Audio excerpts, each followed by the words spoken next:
The rain hadn't stopped for 3 days, and neither had Emma's tears. She sat in the corner booth of the nearly empty diner, watching droplets race down the window, her untouched coffee growing cold between her trembling hands.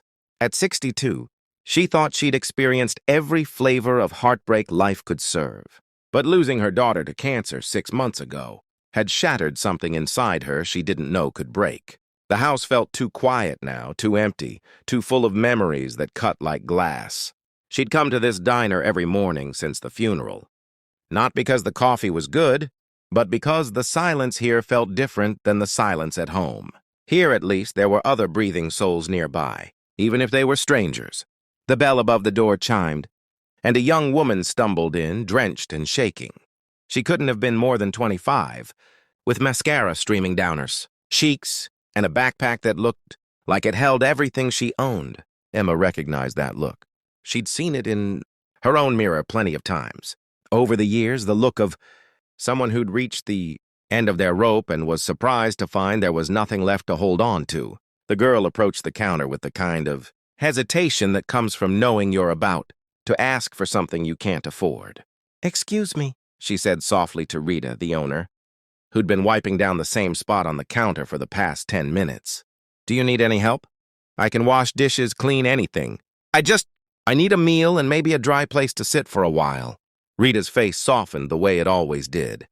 She'd owned this place for 38 years and had a sixth sense for people in trouble.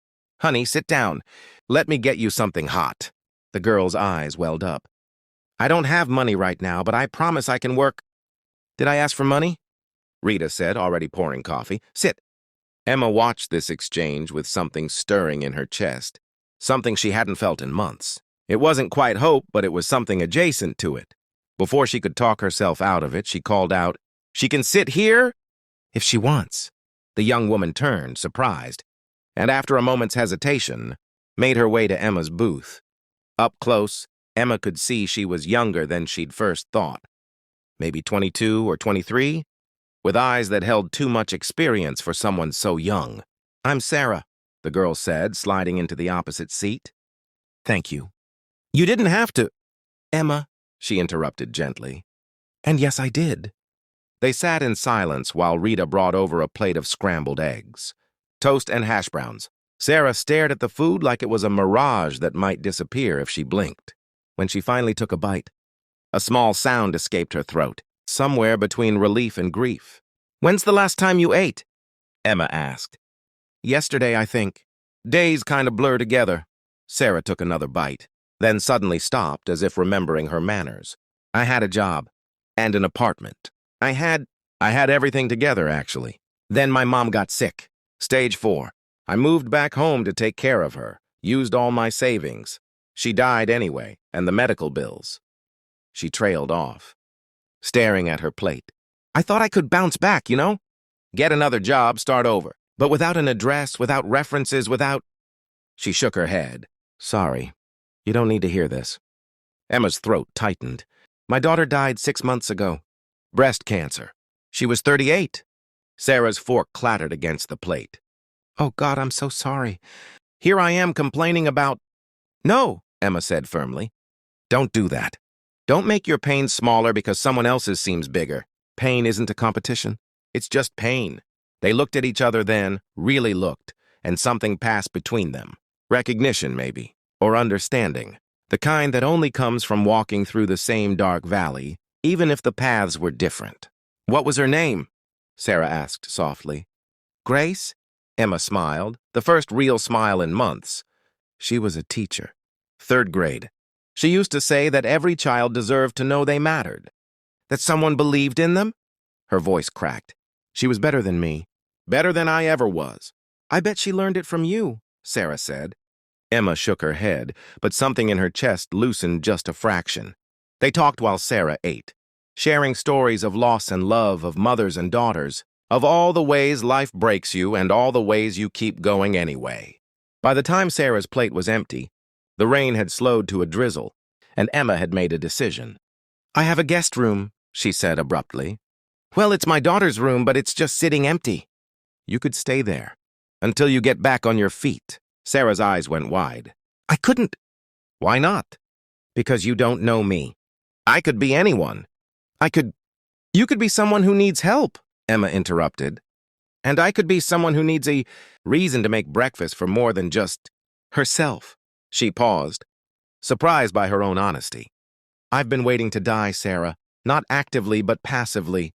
Just going through motions. And I'm tired of it. Grace would be furious with me. Sarah's eyes filled with tears again, but this time they looked different. Are you sure? Emma thought about Grace, about all the times her daughter had brought home stray kids who needed a meal or a kind word or just someone to notice them. She thought about the emptiness of her house and the weight of her grief, and how maybe, just maybe, helping someone else carry their burden would make her own feel lighter. I'm sure, she said. That was 8 months ago. Now Emma stood in her kitchen, watching Sarah frost a birthday cake with the kind of concentration usually reserved for diffusing bombs. The house smelled like vanilla and hope. And Grace's room, Sarah's room now, had curtains that actually got opened in the morning, letting light spill into hallways that had been too dark for too long. Sarah had found a job at a local elementary school, working as a teacher's aide. The coincidence wasn't lost on either of them. She was saving money, making plans, building a life. But she was also still here, and Emma was grateful for that in ways she couldn't quite articulate. How's it look? Sarah asked, stepping back from the cake. Like a masterpiece, Emma said, meaning it. The cake was lopsided and the frosting was lumpy. But it said, Happy 63rd Birthday, Emma, in wobbly blue letters, and it was the most beautiful thing she'd seen in years. I'm not much of a baker, Sarah admitted, but Grace was a teacher, so I figured she'd appreciate the effort over the execution. Emma's eyes burned. She would have loved you, you know. I wish I could have met her.